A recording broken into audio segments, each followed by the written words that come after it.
Welcome, everyone. We're back with another weekly edition of Bobby Bottles NFL Power Rankings, where he lists the top 10 teams. We're up to week 3 now, so he's got a better indication of where we are. Bobby, why don't we cut to the chase and you give us your rankings right now?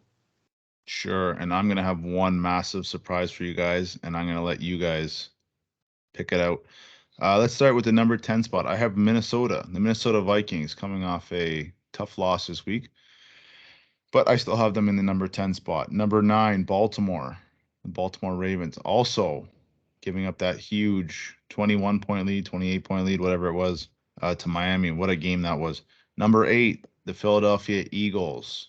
The Philadelphia Eagles beating the Minnesota Vikings this week. Number 7, the Green Bay Packers. Green Bay Packers sitting in the number 7 spot. Aaron Rodgers, relax. Just telling the fan base. Owns Chicago. Number 6, the San Francisco 49ers, coming in at the number 6 spot. Number 5, the LA Rams, staying at the number 5. Number 4, the Los Angeles Chargers. Number 4 spot for them. Number 3, Tampa Bay. We have Tampa Bay in the number 3 spot, despite their struggles with New Orleans this week. Number 2, Kansas City Chiefs. And number 1, there is no debate right now. Our friends down in Buffalo, down the QEW, are the best team in the NFL. You've got no debate from me over here over number 1. I don't think there was much change, though, in your top 3 from last week. The 4 one either, I don't standout for think. me, and I never even considered them, believe it or not, until maybe this week. I think the Eagles are a bit too low on your list. Agreed. I would move them up, actually. I might have them at 5 or 6. I want to see them against one of those top teams, definitely. But Hurts is he's doing well. He's not the best passer still, but now he's got more weapons with AJ Brown there.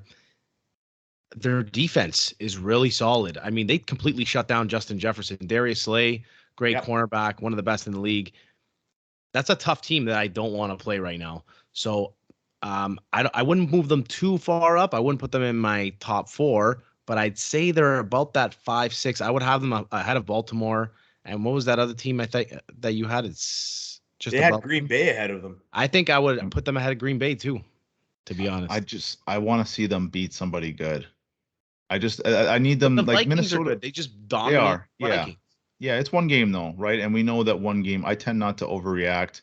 I want to see them, but AJ Brown has been a major player for them, without doubt. Now, I thought the team that was going to be the first one discussed here, the San Francisco 49ers, who went from not even on the power rankings to number 6, which might be a bit high, but I have a little rationale. I think this team is better with Jimmy Garoppolo. I would have had them in the top 10 had Trey Lance not been playing. I think they might be maybe a smidge high, maybe a smidge, but I thought San Francisco got some looks from you guys. Well, not me, because last week that was one of the teams that was left off your list. And if you recall in the episode, and I know, Rob, you listened, that I mentioned that they should be in your top 10 by next week. And sure enough, ding, one for me. It's funny because I am that guy who had Trey Lance on his fantasy team. I did expect the dual threat that I was hoping I was going to see this year, with the mobility and the arm, and the 15 running backs that they usually carry on their roster. But that defense, I think that's a very underrated defense. Actually, I like underrated as in terms of that carries that team, and all Garoppolo has to do is just protect the ball. You have the unicorn, the wide back, as I like to call him. He's a weapon. And so, but what's he using a lot of? He's Brandon Ayuk. He seems to be his number 1 target right now. In the passing game. So, and that's without George Kittle as well. So who knows? Maybe they go up another notch on your list. I want to say one thing though. There's one team, and I know there's a couple of our guys who are probably gonna get a little heated for you on this one, Bobby. But I'm a little surprised that the Miami Dolphins are not more prevalent up on your list. That was a good comeback, but they, between Waddle and Hill, pick your poison, man. And if Tua's throwing, those many TDs a game and, making some noise for himself, this is, hey, listen, it's not out of the realm of possibility that they take out the Bills. They are the home team this week. So I'm curious why they didn't make an appearance this week. Just Tua. This is a Tua thing. And yeah, I mean, if Tua plays like that, then forget being a top 10 team. They're going to be a top 5 team. But there's just not enough there. And I don't want to do an if and an if or and or ifs and buts and candy and nuts. But if that fourth quarter doesn't happen, Baltimore wins by 25. We're not even debating this. So it was one quarter. It was a great quarter. He was fantastic. I'll give him all the recognition there. But I think it's just too early right now. I agree. I would leave them off the list. This week is the measuring stick for them because the Bills are by far the best team in the NFL right now. I don't think they need to beat the Bills, but a strong showing, better than what the Rams and the Titans showed against the Bills, would go a long way into possibly sneaking into that top 10 for me, at least. Maybe not you, Bob, but I think it's interesting, Joe. You brought up the Thursday nighter. The second and fourth ranked teams played this week in Casey and the Chargers, and I don't know about you guys. I didn't watch. I wasn't watching that game. Can I just have like a little TED talk about Thursday nighters? I'm not down with the Thursday night football. I know we all enjoy another night of football. I get it. But I just feel like every game on Thursday night does not live up to expectation. Thursday night's game matchup in week 2, Chiefs and Chargers, should have been a fantastic game, and it was just not great. And it's part and parcel because teams are not recovered. They just played 3 days before. They don't have enough time to prepare for the opponent ahead.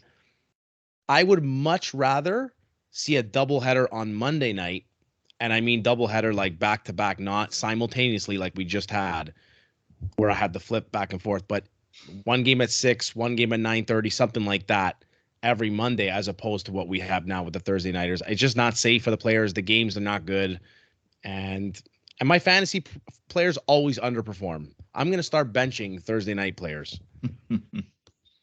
Frankie, you got anything? Yeah. Well, I think that's what it is, right? It's what do we all want? We all want more football, and that's kind of what we get when you try to force feed another night of football. You get lack of quality, right? So it is what it is. Every team's got to do it. I just want to quickly go back, Robbie, to your power rankings, and I want to throw a little bold prediction out to you guys and let me know what you think. Little puck yeah or puck no. At some point this year, don't know when, but at some point this year, one of the Detroit Lions or Jacksonville Jaguars will make or crack Bobby Bottle's top 10. Puck no. I say puck no as well. I don't think they're there. In fact, I'm going to start fading Detroit going forward from here on out because they're going to start being favorites.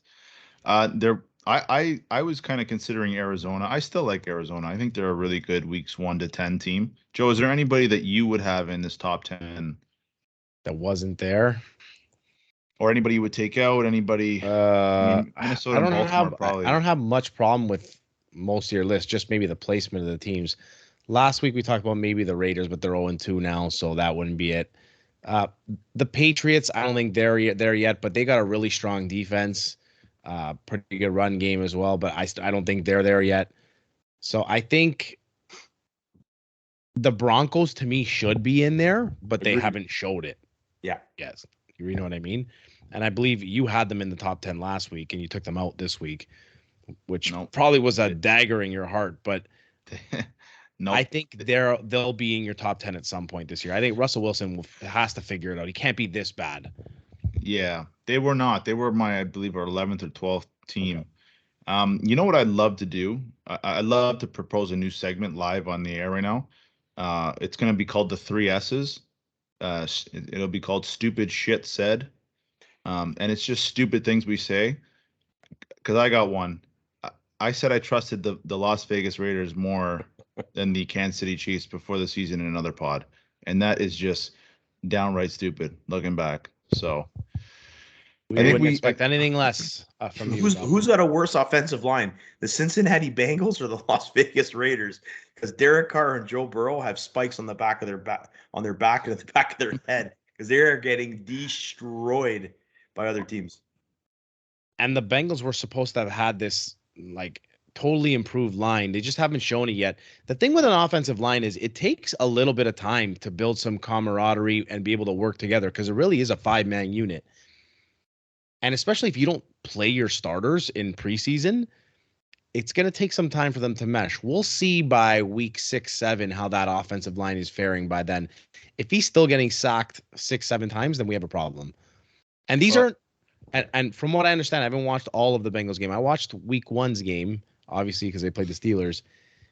Some sacks are coverage sacks. Some sacks are because the quarterback held onto the ball too long.